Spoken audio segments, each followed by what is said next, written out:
Hey guys, what is going on? So I wanted to talk about the benefits of a high carb diet and also some of the drawbacks of it and why you may want to opt for lower carbs on certain days of the week, or if you're dieting, or a couple other potential situations where you may want to have lower carbs versus higher carbs, and just kind of talk about my relationship and my experience with this matter, because I have been a very big carb advocate over the last couple years, and I still very much am. That being said, I am planning to be a little bit more strategic with it this time around. I'm currently more strategic with it, and I want to make sure that with the high carb diet that I often have consumed, I want to talk about some of the things that I've done to mitigate the potential downsides of having that high carb diet, and some of those methods that you can use and how you can kind of reverse that a little bit if you do develop some of those negative things associated with that. So the major thing that I do want to talk about is insulin, and how insulin and insulin sensitivity is really important for body composition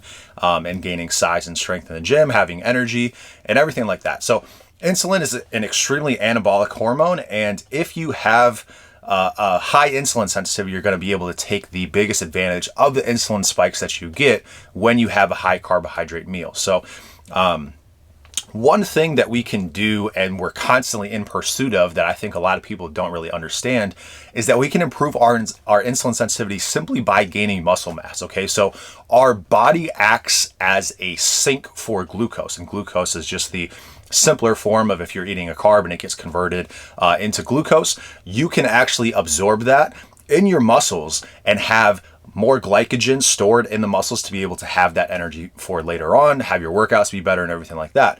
So if we can build more muscle mass, we actually increase our potential to have more carbohydrates. And so that means that if we develop insulin resistance by having too many carbs, one way to mitigate that in the long run, obviously muscle building is a slow process, but as we build more muscle mass, we're going to increase our potential to have more carbohydrates down the line. And so considering the anabolic effects of insulin and how insulin is a response to having a high carbohydrate meal, as we gradually increase our carbohydrates over the years of building muscle mass, we should still be able to keep a high level of insulin sensitivity.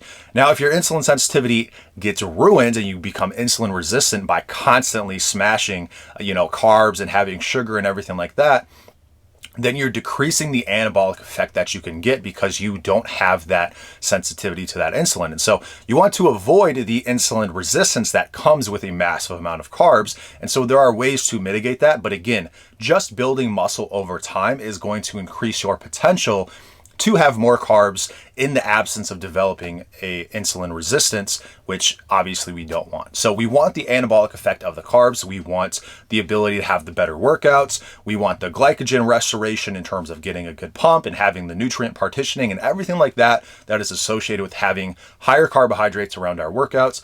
We want to have that. And so we want to build our potential to have more carbs over time, which again, we're all trying to build muscle at the end of the day. So this is not something that you need to be convinced that you need to build more muscle, but just know that with more muscle comes more insulin sensitivity, and therefore you can gradually increase your carbs over time. Now, another way that we can look at this is the workout that we do and the frequency of the workouts that we do and how that plays a role in terms of our insulin sensitivity, insulin resistance, stuff like that. So if we were to have a very high carb meal, or let's say we slammed a Coke or something like that, right? We have a lot of sugar in our body. If we're just sitting on the couch doing nothing, that's a one-way ticket to insulin resistance. That's going to happen very quickly. Although if you were to have sugar prior to your workout and you're using those simple sugars that are broken down into energy for your body, and you're actually using that for a workout, not only are you going to negate that effect of building up that insulin resistance from that high carb meal, at least if you do that consistently over time, but you're going to actually have a better workout. And so having carbohydrates before the gym helps with the pump, helps with holding more water, helps with endurance and everything like that. And your performance is going to be maxed out if you have more carbs. And so your workout's going to be better. You're going to be able to have more progressive overload over time. And that's going to lead to more muscle gain, which again, as we talked about initially, more muscle mass is going to lead to better insulin sensitivity down the line, even with a higher amount of carbs. And so if we take our carbs peri-workout, which means before, during, and after, that's going to be the best time to be able to keep that insulin sensitivity, because we're utilizing the carbs before our workout and we're absorbing the sugars, the glucose that we're getting from that carbohydrate, whether that's a simple sugar, whether that's a more complex one, if we can absorb that if we can absorb that glucose in our sink, which is our body, right? As we develop more muscle mass, we develop a larger sink for that glucose to be absorbed. If we can do that post-workout, we're actually getting nutrient partitioning, glycogen restoration, and everything that we actually want from a post-workout carb meal. And so having the majority of your carbs around your workout is going to be a really good way to do that. Now, if you're not working out that day, another way that you can have your body absorb that glucose in a beneficial way is by simply going for a walk or being active in any way. So you don't have to actually do a workout. You can just go for a walk and you'll get that kind of glucose storage that we get out of that workout that we would otherwise be doing. So if you have a high frequency training program where you're training 6 or 7 days a week, you can probably just have the bulk of your carbs and get a lot of anabolic activity from having that insulin around your workout. If you're working out less frequently, I would highly suggest that you implement 10-minute walks or even longer walks throughout the day. So I do multiple walks per day. I try and do it year round. I'm not as good at doing it in the winter because obviously it gets really cold out. But if you can implement that on days that you are not lifting, you're going to get some of that benefit of having the muscle mass act as the sink for the glucose, and thus you're going to keep your insulin sensitivity higher than you otherwise would if you were a couch potato. And so if you want to have a high carb meal, make sure that you're getting that post meal walk in or doing any type of activity and being able to take advantage of that. Now, if you are consistently eating carbs not only around your workout, but you're actually having them as a source of calories because you're bulking, this is where we can run into issues. And so again, it depends on the amount of muscle mass that you have.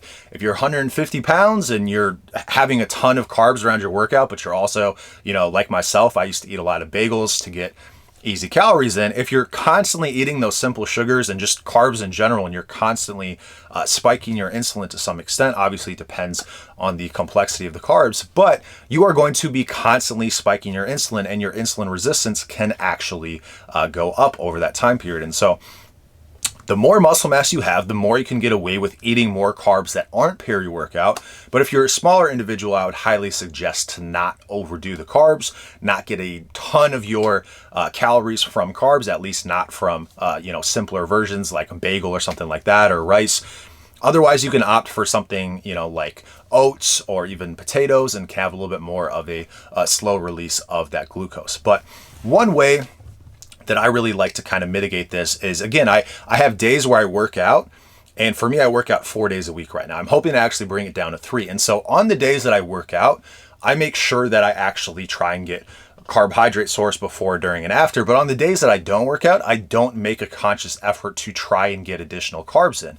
And so this is something that I'm going to try and keep up throughout my next bulk. Is I'm not going to try and overdo it on the carbs too early, but when I'm cutting, I'm actually trying to keep my carbs pretty low. And when I do eat carbs, I really like to have them around my workouts so that my workouts don't suffer. And so I'm able to take advantage of the anabolic activity that you get from that insulin spike. And as you lower the amount of body fat that you're holding, you actually reduce your insulin resistance. And so being lean and being muscular are two ways that you can keep your insulin sensitivity high. And so if we stay lean, or if we do a lean bulk, that's going to allow us to keep our insulin sensitivity much higher than it otherwise would be if we had accumulated a lot of fat. And so something that I was doing over the last couple of years is I was getting to very high levels of body fat. So not only was I getting above 20% body fat, but being as heavy as I was, that percent on, let's say I was 270, 280, that's a lot of fat on my body. And so the insulin resistance was really getting to me, and the benefits that I was getting from those carbs were starting to become detrimental, and I was starting to develop a little bit more insulin resistance. And so for me, a lot of this cut, I've actually been trying to bring my carbohydrate intake down. And it's not because carbs are bad, it's just because I had developed a little bit more insulin resistance than I otherwise would have wanted to, because I continue to gain that body fat and because I relied on a lot of carbohydrates for my calories. And so this time around, I'm going to try and eat less of a percentage of carbs in my diet when I'm even bulking up. And I'm going to make sure that when I do eat those carbs, if they are going to be simple carbs, they're going to be around my workout. And when that's not the case, I would rather have more complex carbs. Okay. So one thing that a lot of people tend to do is just lower their carb intake when they're cutting. It's the easiest way. It's not very satiating to have carbs when you're cutting. And so it's a lot easier to cut your carbs. And also the water that you hold is going to go down as you bring the carbs down. And so it's very motivating to actually see the scale move down. And so a lot of people like to do keto, lose 10 pounds in 3 days or whatever. And it's great. But in the long term, obviously you want to lose fat as opposed to just weight. But if you're reducing your carb intake when you are cutting, you are actually building not only through the decrease in body fat, but you're increasing your insulin sensitivity by having less carbohydrates. So that's really the way that I am doing it right now. And given that I've kind of made the mistake of having too much carbs and letting my body fat get too high, I really just want to leave the days where I have a high carb intake. I want to leave those on my workout days and make sure that I'm really getting those carbs peri-workout. And then again, if I'm just eating carbs throughout the day, I'd rather have them be complex carbs if they're not, associated with my workout. So really something, that I think a lot of people should be focusing on is how are you implementing carbs into your diet in terms of the timing of your carbs, in terms of if you're cutting, in terms of if you're bulking. How can you take advantage of the anabolic effects of that insulin sensitivity that you may have right now? And if you have that insulin resistance, I would highly recommend trying to lose weight, trying to lower your carb intake in the short term so that you can take advantage of having more carbs in the future. And again, like I said in the beginning, more muscle mass is going to allow you to have more gains from that insulin spike, and therefore it's just kind of going to be this positive feedback loop that's going to be very beneficial. So keep working on building muscle, keep having your simple sugars if you want around your workout, and you're going to be able to build that ability to eat more carbs throughout the day over time, and you're going to hopefully get more insulin sensitive and thus be able to reap the benefits of the higher carbs in the future when you are ready to eat them. So hopefully that's more of when you're bulking and then you're cutting, you're kind of reducing the carbs a little bit. So by no means am I saying carbs are bad. I would say just be mindful of how you're consuming them, and I think you should be just fine. So anyway, that's all I got to say about that. I will keep you updated, and I'll talk to you soon.